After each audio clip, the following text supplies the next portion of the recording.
अवतार मेहर बाबा की जय. सगळ्या यवतमाळच्या बाबा प्रेमींना खूप प्रेमपूर्वक जय बाबा. सॉरी, मला राजेश भाऊंनी बऱ्याच दिवसापासून 2-3 महिन्यापासून सांगितलं होतं एखादी वार्ता भजन पाठवा, राहून गेलं. आता गडबडीत का होईना म्हटलं एक करूया रेकॉर्ड, आणि ते पण 10 जुलैला बाबांचा मौनाचा उपलक्षमध्ये च्या निमित्ताने मौनाविषयीच एक प्रॅक्टिकल टिप्स आणि थोडंसं मी सांगेल. ही संधी दिल्याबद्दल राजेश चौबेंचे आभार. आणि खरं तर मी ठरवलं होतं की थोडं स्टडी करू, वाचू आणि बोलू, पण ते मला नाही वाटत शक्य होईल वेळेच्या ह्याच्यात. आणि वाचायला गेलं की बाबांचं इतकं मटेरियल दुसरं काय काय सापडत बसतं. तर आता बाबा बुद्धी देतील तसं मी बोलते.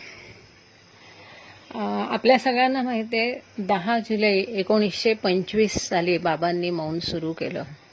ते त्यांनी देह ठेवेपर्यंत 31 जानेवारी 1969 पर्यंत ते मौन त्यांनी कंटिन्यू ठेवलं. आणि ह्या सगळ्या काळात अगदी आपण म्हणतो की परीक्षा पाहणारे अनेक प्रसंग आले. मग ते पासपोर्ट ऑफिसमधनं पासपोर्ट बनवणं असो, 2 ॲक्सिडेंट्स असो, त्यांचं ऑपरेशन्स असो त्या दरम्यानचे, पण आणि कधीही त्यांनी तोंडातनं ब्र नाही उच्चारला. आणि सगळ्यात महत्त्वाचं म्हणजे की सुरुवातीला बाबा टिफिन लेक्चर्स वगैरे, म्हणजे मंडळी नवीन होती त्यामुळे अध्यात्मविषयक वगैरे संदेश, चर्चा त्यांना समजेल अशा पद्धतीने सांगायचे. पण मौन धारण केल्यानंतर त्यांनी पूर्ण गॉड स्पीक्स, डिस्कोर्सेस हे अनेक बाबांची जे आहेत महत्त्वाची पुस्तकं ती त्यांनी डिक्टेट करून केलेली आहेत. आणि म्हणजे कसे की पुष्कळ मेसेजेस पण बाबांनी दिलेत सहवास कार्यक्रमांच्या निमित्ताने वगैरे, ते सगळ्या आपल्याला माहिती आहे. पण त्यात विचार करण्याचा मुद्दा हा आहे की जसं पहा ना, इमॅजिन करा, कल्पना करा की इतका किचकट विषय आणि किती पेशन्सनी त्यांनी धैर्याने बाबा ते सांगत असतील. मग ते बोर्डवर असो किंवा खुणा करून सांगणं तर आणखीन कठीण होतं. आणि बाबा सोडत नसत. जोपर्यंत समोरच्याला समजत नाही, परफेक्ट वर्डिंग येत नाही, तोपर्यंत धैर्याने, सहनशीलतेने, पेशन्सनी परत बाबा, म्हणजे किती पेशन्स पाहिजे तेवढ्या पेशन्सनी ते त्यांना ते सांगत असत. आणि तेव्हाच ते सोडत असत. खरी तुम्ही बऱ्याच फिल्म बघितल्या असेल, बियॉन्ड द वर्ड्स किंवा इतर, कारण नंतरच्या काळात वय आणि ह्यानंतर बाबांच्या मुवमेंट्स जास्त फास्ट व्हायच्या आणि समजायला कठीण जायचं. त्यातली एक मुवमेंट जी गॉडची आहे, जी असा अंगठा थम्सअप सारखा, तर ते बरीच लोक सांगतात की ती आता लॅटर ह्याच्यात त्यांना हे कळले की ती मुवमेंट होती. म्हणजे खुदा हाफिज साठी बाबा अशी एक खूण करायची. खुदा म्हणजे अंगठा आणि हाफिज म्हणजे असं, ते त्यांना नंतर कळलं. तर थोडक्यात सांगायचा मुद्दा किती पेशन्स नाही. त्या बियॉन्ड द वर्ड्समध्ये पण बघितलं, शब्द बरोबर आला नाही, वाक्य बरोबर आलं नाही तर बाबा पुन्हा असं करायचे. आणि मग एरेज काका पुन्हा तिसरा वर्ड, दुसरा वर्ड, चौथा वर्ड त्याला सबस्टिट्यूट करून ते सांगायचे. आणि मेहरामाईंनी म्हटलेलं आहे की बाबांचं ह्या मौनाद्वारे त्यांनी किती अनंत सफरिंग, सहनशीलता आणि सहन केलं आहे त्याची आपण कल्पनाच नाही करू शकत. का? कारण बाबांचा आवाज अत्यंत खूप सुंदर होता. असं म्हणतात की इतका मधुर आणि नॅचरली, परमेश्वर आहे तर त्यांचा व्हॉइस पण कसा डिव्हाइन व्हॉइस असे. आपल्याला चांगल्या गायकांचे आवाज इतके आवडतात, तर परमेश्वराचा आवाज जस्ट इमॅजिन. मी तर नेहमी कल्पना करते, वाईट वाटतं की आपल्याला ऐकायला नाही मिळाला की मेहरामाईंनी यांनी म्हटलंय की जेव्हा पोस्ट ऑफिस बिल्डिंगला जुन्या काळात बाबा राहायचे आणि पहाटेच बाबा उठायचे आणि बाहेर इकडे इकडे फिरायचे आणि गात बसायचे, म्हणजे गुणगुणायचे, गायचे. तर मेहरामाई सांगतात की ते इतकं मधुर होतं ते त्यांचं गाणं आणि आवाज. आणि बाबांना हसायला भरपूर मोठ्याने छान हसायला खूप आवडायचं. बाबांना विनोद करायलाही खूप आवडायचं आणि विनोद एन्जॉय करायलाही खूप आवडायचं. मग कल्पना करा की ज्या व्यक्तीला इतकं सगळं आवडतं आणि त्यांनी ते सगळं सोडून द्यायचं, त्याचं सॅक्रिफाईस म्हणजे केवढं मोठं आहे ते. महान म्हणजे ते शब्दात सांगता येण्यासारखंच नाही आहे की तो स्वीट व्हॉइस नाही. त्यांना गाणं खूप आवडायचं गायला. ते गाणं बंद, हसणं तोंडातून अक्षर न काढता हसायचं, जोक्स सांगणं बंद, जोक एन्जॉय करणं. आणि आता जर बाबांना एखादा जोक सांगायचा असेल तर ते एवढं खाणाखुणा करून सांगेपर्यंत ते जोकचा जो चाम असतो एकदम ऐकून सांगण्यात आणि तो निघून जातो. त्यामुळेच की काय, जेव्हा उपासनी महाराज आणि बाबांची भेट झाली, ती साकोरीला पण नव्हती आणि नगरला पण नव्हती. त्या दोन्हीच्या मध्ये दहीगाव नावाचं गाव होतं आणि त्या ठिकाणी उपासनी महाराज आणि बाबांची भेट झाली. आणि त्यावेळेला उपासनी महाराज एवढं म्हणजे त्या खाणाखुणा ज्यांनी बघितला मंडळींनी, तर म्हणजे त्यांनी खूप उपासनी महाराजांनी बाबांना परावृत्त करण्याचा प्रयत्न केला की आता तू मौन सोड, बस झालं. आणि शेवटी त्यांनी हात जोडले आणि उपासनी महाराजांच्या डोळ्यातनं घळाघळा अश्रू येत होते की बास झालं, हे आता मेहरबान, खूप झालं, इनफ इज इनफ. पण बाबा आपल्या निर्णयापासून ढळले नाही, मौन त्यांनी सोडलं नाही. त्यांना खूप सांगितलं उपासनी महाराजांनी.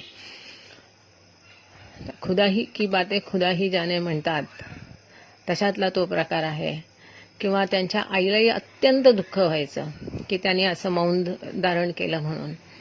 पण आपण त्यातनं हे बघायचं की जर आपल्यासाठी आपल्या परमेश्वराने इतकं सहन केलंय तर आपण कसं राहिलं पाहिजे. आता 10 जुलैच्या बाबत बाबांनी सांगितलं का 10 जुलैला मौन धरा, असा बराच प्रश्न एक केला जातो. तर मौनाच्या बाबत पूर्वीपासून बाबांनी वेगवेगळ्या वेळेला वेगवेगळ्या इन्स्ट्रक्शन दिलेल्या आहेत आणि काही लोकांना वेगवेगळ्या इन्स्ट्रक्शन स्पेशली पण होत्या, जसं गुस्ताजी आहेत, किंवा कुणाला काही कालावधीसाठी मौन धरायला सांगितलंय, किंवा मंडळींना प्रेमीजनांनाही बऱ्याचदा त्यांनी मौन, उपवास, कधी मौन आणि उपवास, मग उपवास वेगवेगळ्या पद्धतीचा, कारण ह्या सगळ्यामध्ये आणि जप आणि उपवास ह्या सगळ्यात माझे वडील पण सहभागी असायचे.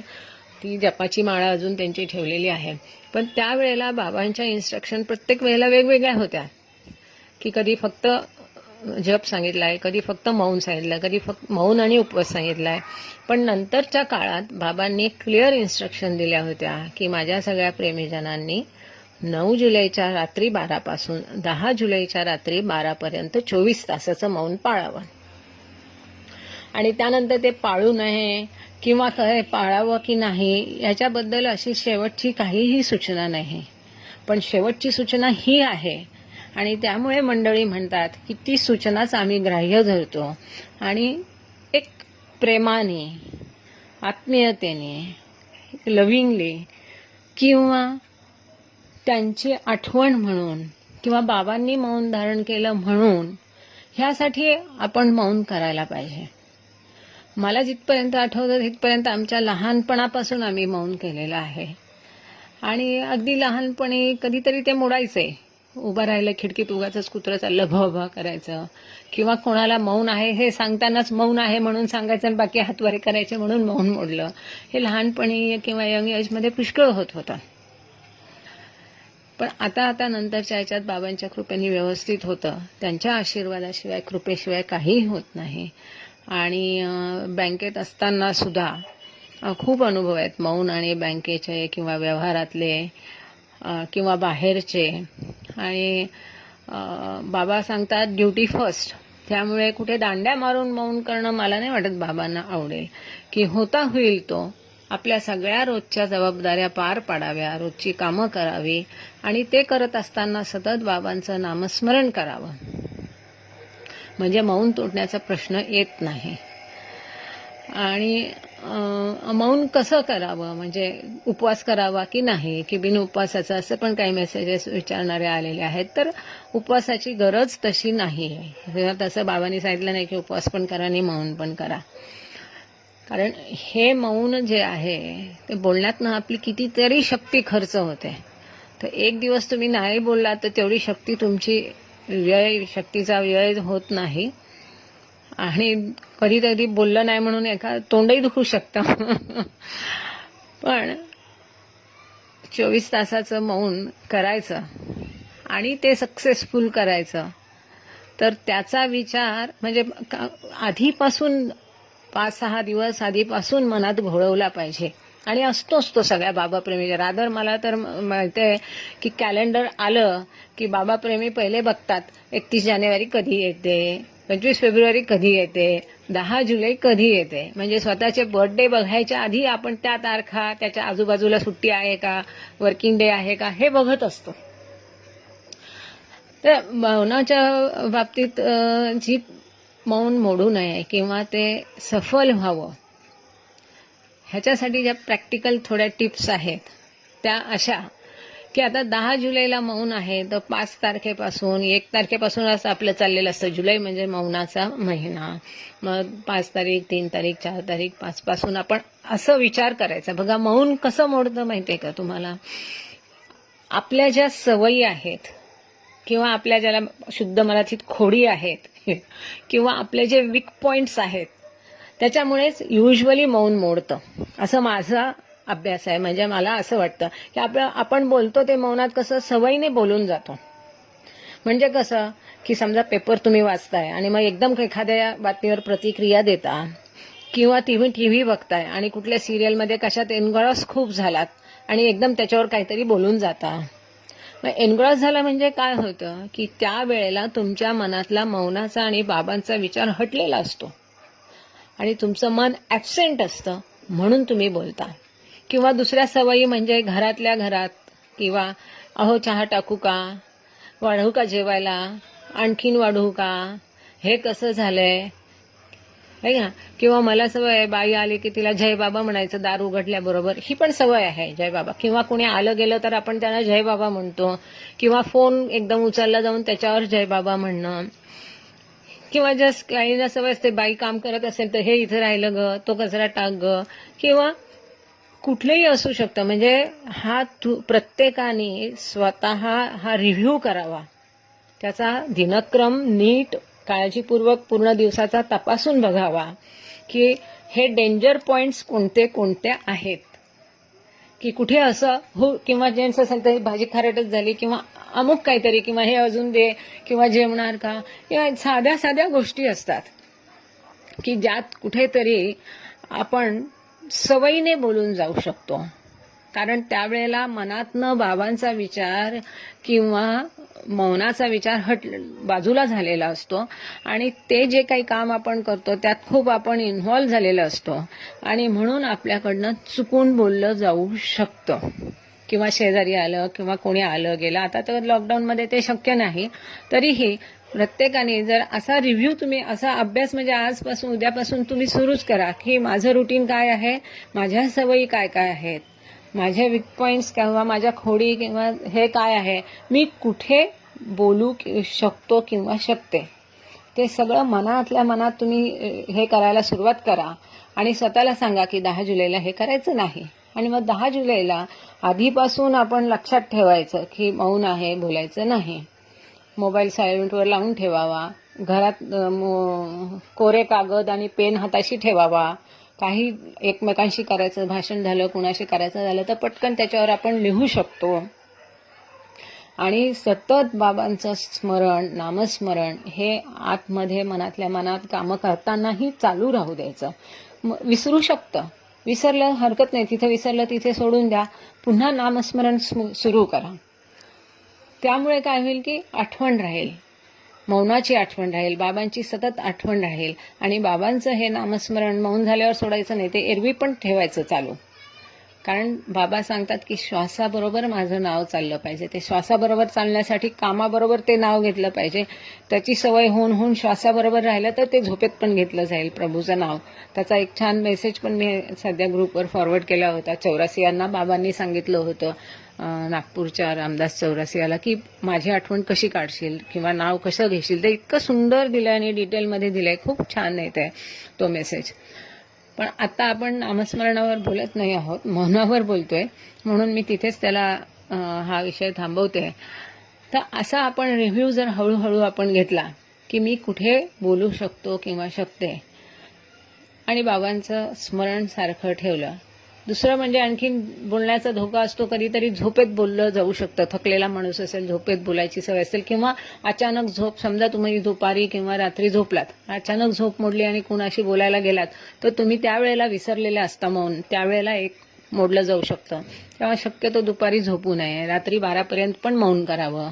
पण 9 तारखेला मौन धरलं रात्री 12 तर 10 पर्यंत तुम्ही झोपणारच आहात.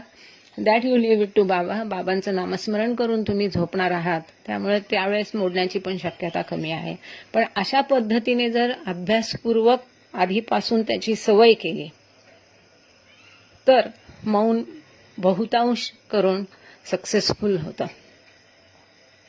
आता मौन, बाबा म्हणतात की जेव्हा मौन होते तेव्हा मन बोलू लागते, मन मौन होते तेव्हा हृदय बोलू लागते, आणि जेव्हा हृदय मौन होते तेव्हा प्रत्यक्ष ईश्वराचा साक्षात्कार होतो. तर मौनाचं गांधींनी सुद्धा मौन पुष्कळ केलेलं आहे. आणि एरवी सुद्धा आपण म्हणतो काही गोष्टीत मौनम सर्वार्थ साधनम. तर फक्त मौनाच्या दिवशी मौन न ठेवता एरवी पण आपण त्याचा उपयोग किंवा वापर कसा करू शकतो, की कुठे भांडण होईल असं वाटलं तर मौन करावं, किंवा कुठे अडचणीचं आहे बोलणं असं वाटलं तर मौन करावं. काही बोलू नये, त्याच्यावर प्रतिक्रिया देऊ नये. हे एरवी त्याचा कसा वापर करायचा मौनाचा, ह्याच्याबद्दल झालं. 2-3 आठवणी थोडक्यात सांगते की मी कॉलेजला होतो आणि माझी धाकटी बहीण माझ्याबरोबर होती आणि ती खूप सुंदर आहे. आणि आम्ही मौन धारण केलेलं होतं. मौनातच नगरवरनं आम्ही मेहराबादला गेलो. मेहराबादला त्यावेळी गर्दी नसायची, कोणीच नसायचं, 8-10 लोकही नसायची. दर्शन करून आम्ही आपलं पुन्हा नगरला गेलो आणि काहीतरी आपापसात खुणांनी चाललेलं.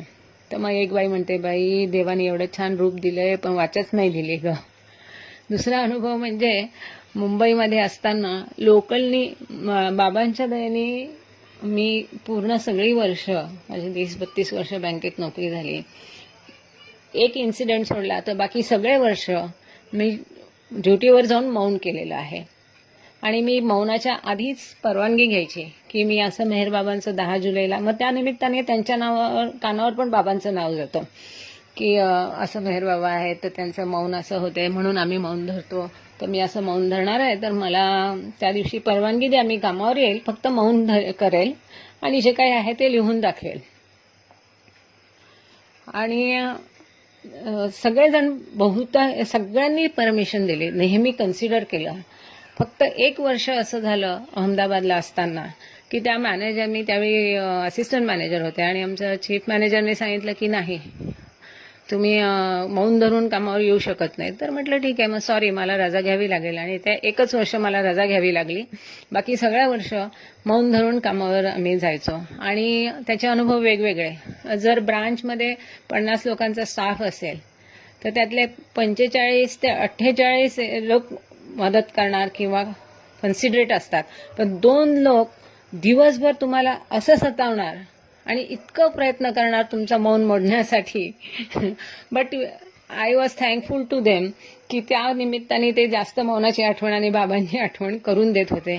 बाबांच्या दयेने बँकेतही कधी मौन मोडलं नाही आणि कामावरही कधी मौन मोडलं नाही. आणि कस्टमर्सशी सुद्धा संवाद, अगदी ब्रांच मॅनेजर असतानाही मग जनरल मॅनेजरकडनं परवानगी घेतली की सर आप फोन करोगे तो I will not be able to answer, ऐसा मेरा मौन आहे, but I will be on the duty. तेव्हा सुद्धा त्याने मला अलाउ केलं आणि सगळं रुटीन व्यवस्थित. उलट माझा असा अनुभव आहे की मौन असताना जर तुम्ही समोरच्याशी कन्व्हर्स केलं खुणांनी लिहून तर ते लोक उलट जास्त कोऑपरेटिव्ह होतात आणि व्यवस्थित ऐकतात. किंवा अगदी ट्रेनमध्ये ट्रॅव्हल करावं लागायचं, खूप खचाखच भरलेल्या ट्रेनमध्ये, अगदी कांदिवलीपासनं कप परेडपर्यंत, म्हणजे मुंबईची 2 टोकं किंवा मालाडपासून कप परेडपर्यंत डोंबिवलीपासनं. तर ह्या प्रवासात खूप टेस्टिंग असतं आणि खूप गर्दीमध्ये तुम्हाला समोरच्याला विचारावं लागतं तू उतरणार आहे का. पण ते न बोलता नुसतंच त्याला खुणावून असं केलं की अरे मुकी दिसते बिचारी म्हणून एरवी कुणी रस्ता देणार नाही, पण त्यावेळेला तुम्हाला उतरायला चढायला लोक बरोबर रस्ता देतात, असा माझा अनुभव आहे. असे मौनाचे त्या संदर्भातले पुष्कळ दरवर्षी आता इतकी वर्ष झाली अगदी लहानपणी तर मौनाच्या वेळेस मला आठवतं की एकदा मौनाला मी रडत होते आणि मग वडिलांनी कडेवर घेऊन असे बाबांच्या घरात सगळीकडे फोटो होते तर मग त्या फोटोकडे दाखवून असं तोंडावर बोट ठेवलं तर मग गप्पा होऊन गेलं. तर असं कळत नाही तेव्हापासून मौन आहे चालू, ते बाबांच्या कृपेनेच चालू आहे. आणि तुम्हा सगळ्यांना पण मौनाच्या शुभेच्छा. सगळ्यांनी मौन नक्की धरावं. प्रत्येक गोष्टी फायदा तोटा तोलायची नसतेच. एक आपले बाबा आहेत, प्रियतम बाबा आहेत, त्यांनी आपल्यासाठी एवढं सफरिंग केलं तर आपण एक दिवस मौन धरून बाबांना काही मिळणार नाहीये. जे काही फायदा होणार आहे तो आपल्यालाच होणार आहे. जेव्हा बाबा मौन होते तेव्हा बाबांना त्यांच्या आईने सांगितलं, शिरीनबाईने, की मेरोग म्हणे इतकी लोक तुझ्या भोवताली आहेत, तू कशाला उपवास करतो, तापस करतो, तू कशाला मौन धरतो, त्या लोकांना सांग, ते करतील. त्याच्यावर बाबांनी काय उत्तर दिलं माहितीये? बाबा म्हणे माझ्या म्हणजे ह्या जेवढे माझे प्रेमीजन आहेत आणि मंडळी आहेत त्यांनी आयुष्यभर जरी उपवास किंवा मौन केला सगळ्यांनी मिळून तरीही तो उपवास किंवा ते मौन माझ्या एका दिवसाच्या मौना किंवा उपवासा एवढं सुद्धा होणार नाही. म्हणजे केवढी प्रचंड शक्ती आहे. म्हणून आणि त्यांना काही साध्य करायचं होतं का? ते परमेश्वर आहेत, परमात्मा आहेत. त्यांनी ते केलं, ते आपल्यासाठी केलं आणि एवढं सफरिंग आणि सॅक्रिफाईस केलं. आपल्याला काही बाबांसाठी काही करायचंय का? नाही. ह्याच्यातनं फायदा होणार तो आपलाच होणार आहे, आपल्यासाठीच करायचंय. घरात मुलं असतील त्यांच्यावर पण संस्कार होतील आणि तुम्हाला स्वतःला खूप छान वाटेल. त्यामुळे बाबांसाठी मौन आपण करतोय ही भावनाच मनातून काढून टाकायची. ती मौन आपण आपल्यासाठीच करतोय आणि तुमचं मौन नक्की छान होईल. सगळ्यांना प्रेमपूर्वक जय बाबा. अवतार मेहर बाबा की जय.